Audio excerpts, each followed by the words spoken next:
Hello! Today I've got another Fairytale themed nail art for you. It's about the Chinese Nightingale, which is a lesser known fairytale actually. And yeah, the base I started out with is Love is in the Air by Essence, followed by heaps and heaps and heaps and heaps and heaps of acrylic paint.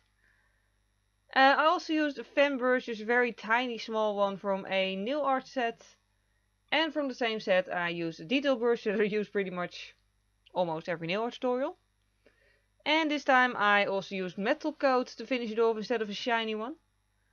So the first thing I did, other than applying the yellow nail polish, was to use green acrylic paint and a fan brush to sort of make a stripy texture.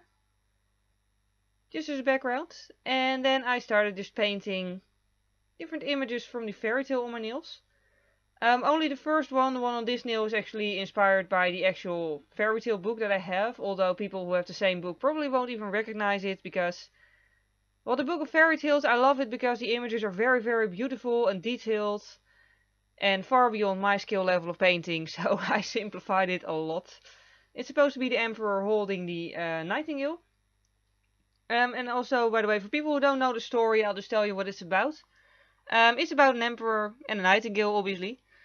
Yeah, it's the Emperor of China, and he has a beautiful castle and beautiful gardens. And then one day, someone tells him that actually the most beautiful thing in his kingdom is actually the sound of the nightingale, which he has never heard before, because apparently he doesn't walk in his own gardens very often. So him being an emperor, he doesn't go look for it himself, he sends someone else out to look for it, and that person finds the nightingale, brings him to the castle, and the nightingale sings for the emperor, and the emperor likes it, so he puts the nightingale in a cage. Which isn't the nicest thing to do, but okay, the nightingale could sing, so it accepted it and kept singing beautifully.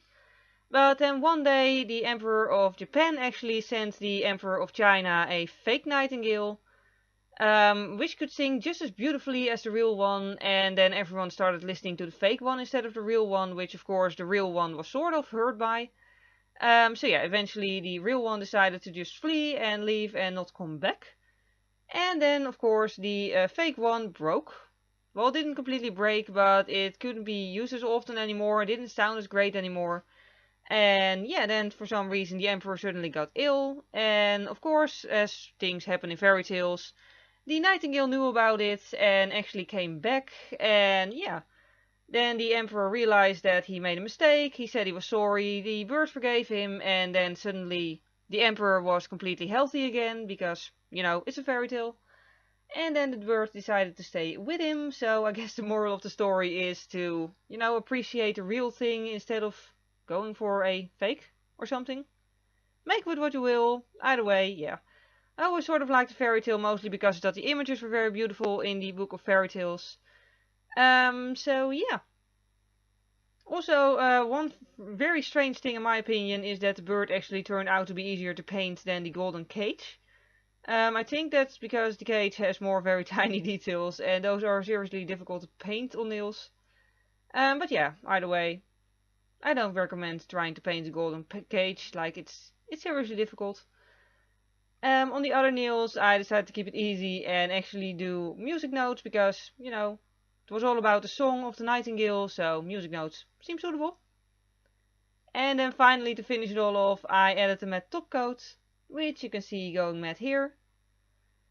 And then that is the final result. As usual, I had a lot of fun painting this. I think fairy tales really do challenge me to paint stuff on my nails that I wouldn't regularly paint, like golden cages, which are very difficult to paint apparently, and human beings, which are surprisingly easier. Anyway, I hope you enjoyed watching this. Thank you very much for watching, and see you next time. Bye!